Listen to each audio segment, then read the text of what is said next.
Hi everyone, this is Rosie Hayer and Brittany Daly with Rivet Real Estate. We're super excited to bring October market data in real estate for you guys. I bet you hear on TikTok and you hear it on CNBC and Fox News what real estate market is doing, but it would be unfair if we did not share directly hands-on data that we are experiencing locally in the market right now. So without any further ado, I would love to bring your attention to the data that Texas is experiencing in terms of home sales, new active listings, and pendings, and how it is boiling down to our local market in Austin. And Brittany, I'm super excited to hear from you on what our buyers and sellers are experiencing. Before we go into the market data, do you have something to say about what buyers and sellers are experiencing in today's market? It's definitely a different market than what we have been experiencing the past 2 years. I know we did experience a little bit of, almost like a stall in the market and a little bit of a slowdown, but I'm not sure if everyone is aware, but rates have gone down the past 2 weeks, and we are slowly starting to see a little bit of an increase, which is, more activity, more people kind of starting to get back in the market again as rates are dropping a little bit. That's great. And as you can hear from Brittany, that buyers and sellers are determining what they're going to do with real estate based on the interest rates. And I think, Brie, last couple of calls we have done, the only thing we have said is the interest rates are going down. It is the first time this year we are saying the interest rates are going back down again, right? Yeah. All right, guys. So without any further ado, I would love to share with you guys what our data looks like this month in October. Now, can everybody see my screen, Brie? Can you see it? Yes. Okay, great. So in Texas overall, the median sales price went up 8.1%, which is $335,000 at the Texas level. The closed sales have gone down and they're down to 26,307. But the question is, are they still closing? Although the sales have gone down, they are closing. Average days on the market in Texas have gone up and new listings have gone down. Active listings are going up 2.28%, which means people are bringing homes to the market. Pending sales have been down around 8%, and the total sales dollar volume has gone down, but monthly sales have gone up. The month of inventory has gone up. Now, anytime the dollar sales volume goes down for our state of Texas, is generally a reflection of the closed volume. So if the market has more inventory and buyers and sellers are making decisions at a slower pace than before, naturally our sales dollar volume is going to go down. Now, Rosie, can we go back really quickly? I want to highlight something. I'm not sure if everyone remembers from last month, but our median sales price, if we look at the last month's data, it was up by 5.5%. And then we look at this month for, the trend for October 2022 versus 2021, and our median sales price has gone up 8.1%. So we still have appreciation and homes are still increasing in value, even though, homes are maybe sitting on the market a little bit longer and you're able to negotiate a little bit more when you are a buyer. Home prices are still rising. They're not dropping as some people may think. Absolutely. And it is a key indicator that Austin market and the Texas market in general is a sustainable market and has more potential to absorb a downturn than an average market in the nation. Because all the things, the growth coupled with a lot of companies moving regionally, this together creates a better ecosystem for our state to take any potential downturn, if there is any, at the national level. All right. So guys, the next one is City of Austin. Once again, 555, what a number. Our median sales price is up by 3%, which is very congruent with what Texas is performing. Closed sales are down, average days on the market is up. New listings are down, which means people are not going on the market like everybody would be thinking that they're going to dump their houses on the market and get rid of them. New listings are down 18%, active listings are up, and pending sales, of course, are down because things are not going under contract as quickly. So hence the total sales dollar volume is down, and the months of inventory are now at 2.8 months of inventory. Now, the next data is for Austin Round Rock region specifically. Once again, median sales price is up. So guys, now before I go into closed sales going down and average days going up, which is very similar to the remaining Texas and Austin data, we have to understand one thing in general. The reason people buy real estate is for appreciation. Everybody hopes that they buy a home at around $350,000 range of whatever they are buying, and one day it becomes a $500,000 property. And the fact that we're seeing the median sales price go up, which means our Texas and the local city of Austin and Round Rock area, they are still appreciating markets. Brittany, what would you say to that? Yeah, I think that, if we look historically, even if you track data back from the 70s, you see other markets kind of going really high up and really low downs. But if you look at Austin on a graph, Austin kind of does these little waves. Do they have a little bit of downturn? Of course, but you don't see the dip going super far down and having depreciation. You still have this wave of appreciation. Uh-oh, I lost your voice. Do you have me back now? I do, yes. There was a little pause in the conversation. So based on what we just talked about, Brittany, it is clear, and I think it's very evident for people on a couple of observations that anybody looking at this data would experience. So I'm going to share with you guys what we personally have been experiencing hands-on that I actually took notes on to make sure you get accurate information from us. So let's look at this. This is October 2022. Bree, from our experience of working with buyers and sellers, can we agree on the fact that this is naturally, historically, a quieter time of the year? Yes. Okay. So if we agree that October to December is naturally a quieter time of the year, then the reason we are feeling this stabilization compared to the last year is because first, we are going into the quieter time of the year, and second, we're having 3-month inventory, which is not something we experienced in Austin market in last decade. So although the 3-month inventory is still half the inventory that is considered for a balanced market, it is seeming like very high inventory momentarily because we came from no inventory for almost a decade. Right? So that's number one observation. The second observation that Dr. Jim Gaines made, who is a local economist in Texas Real Estate Research Center, the normalization of Austin market is just a natural thing as it is happening all over the nation. We're part of the nation. What happens at national level, our city is experiencing it too. But the only reason it seems drastic to some people because they're comparing it to what happened 3 months ago rather than what has been happening over the last 10 years.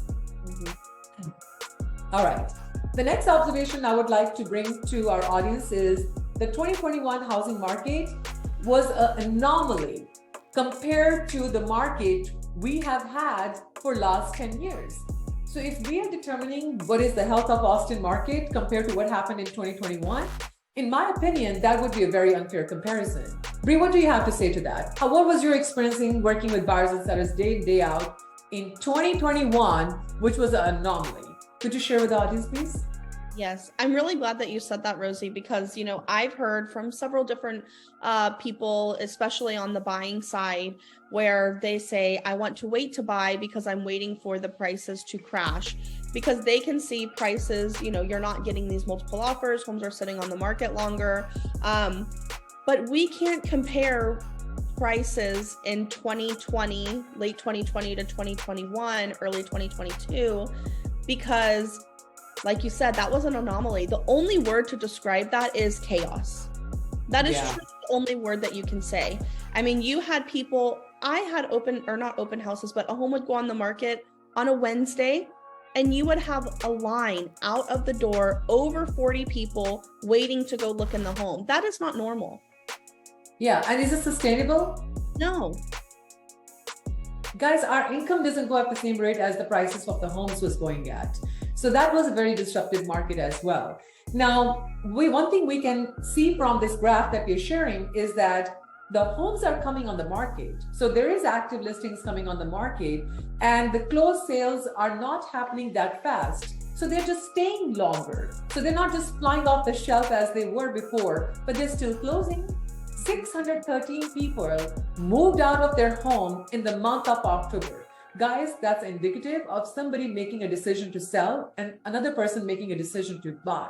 So if a seller is reasonable and the buyer is reasonable and they're not comparing their expectations to what 2021 would have done to them, this is a very healthy market to make a decision. So now another thing I want to kind of bring attention to is the Texas data in general, right? Which is very similar to Austin data because Austin is a big economy of Texas. The desire to live in Central Texas region is significantly higher than the other parts of the state. So our ability to weather any kind of potential downturn is much higher than the outskirts of the Texas areas. So Central Texas region still performing very, very healthy in terms of 3.5-month inventory or a 3-month inventory or a 2.9-month inventory, 2.8 as we see here, is not a disrupted market for sellers. This is a healthy market for a balanced market. Now, let's talk about how sellers and buyers, what they can do right now.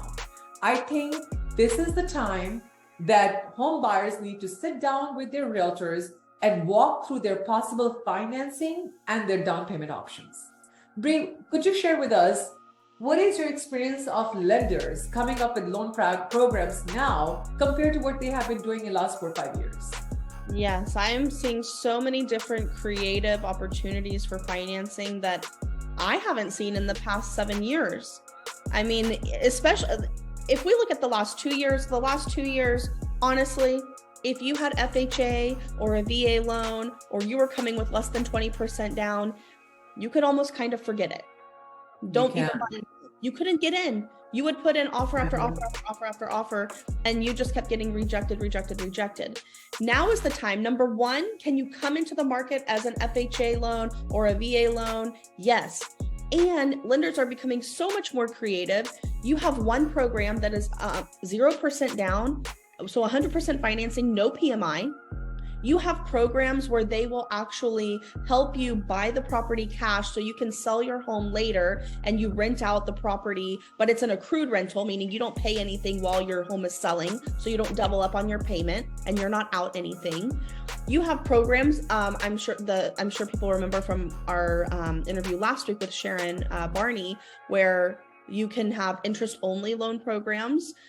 So many different programs are coming out that we were not seeing in the past 2.5 years. Again, even like 7 years, we weren't seeing these creative financing. And it's an exciting time because if you're able to get into a property and start building your wealth and growing your wealth through real estate, whatever means necessary, this is the time to do it. Yep, absolutely. And guys, if the idea of homeownership is to appreciate your real estate value, I think we have shown you today that Texas median sales prices are going up, City of Austin median sales price is going up, and Austin Round Rock, MLS, and market area prices are going up. If the median sales price is going up, regardless of how much sales have gone down and pendings have gone down, and the total sales dollar volume has gone down, it tells you that this is a healthy market to sustain. Now, to wrap up our market update, I would love to share some final clues for buyers and sellers. So from a seller's perspective, I would say we're looking at a longer time to sell a home, which means more competition. And this is where your realtor will help you develop a strong marketing strategy to make sure they're pivoting their approach on bi-weekly or monthly basis to capture new pool of buyers to keep your market, keep your listing marketed at a higher level rather than just sitting on the market and becoming stale. Second, through MLS and through other active resources we're members of, we have real-time data up to the minute on what's selling and what's not selling. And in our weekly updates, when we are speaking to our homeowners who are buying and selling, we are keeping their fingertip on the pulse of the market, by which I mean they know exactly when they're sitting on the market, who is selling, at what price they're selling, and why somebody else got an offer over theirs. And also by becoming aware at this level, they are able to re-strategize their pricing and marketing to capture a buyer sooner than later, so they can beat the days on the market by staying proactive. Bree, would you agree on that? And do you have any input on what we just said? Yeah, I would definitely agree with everything that you're saying, Rosie. I would say, yes, right now it's a very important time to have a strong agent on your side, someone that can help you keep your pulse on the market, someone that's able to pivot at a moment's notice. And right now, it's very important for agents to be able to help other agents understand different programs. That's So, right. on our end, as listing agents for some properties, I find us having to have teachable moments with other agents and share with them different loan opportunities for their clients so that you can help bring the buyer to your listing. Yes. Guys, as Bree is saying, this is the time where it's important to be collaborative rather than competitive. If we collaborate with other realtors, we collaborate with other lenders, we can provide much more solutions to our buyers and sellers and truly do the job that we're held responsible for in an effective way. And our responsibility as licensed realtors and investors is to maintain the market. Our skill determines how well the market performs. So if you guys are curious about what your real estate is doing and you're not sure on what to decide about buying or selling, call us today. We have free consultation in terms of listing and buying and home prices, and we're more than happy to give you a real insight on what to expect, rather than depending upon some scary TikToks that are out there just to get views, right? So we have to understand where the source of information comes from before we rely on it. So guys, this is Rosie and Brittany Daly again with Rivet Real Estate, bringing you October market data. And if you have any questions, just know that we're here to help. Our information would be in the email below, and we look forward to connecting with you next month with fresh data off the press. Bye, guys. Bye.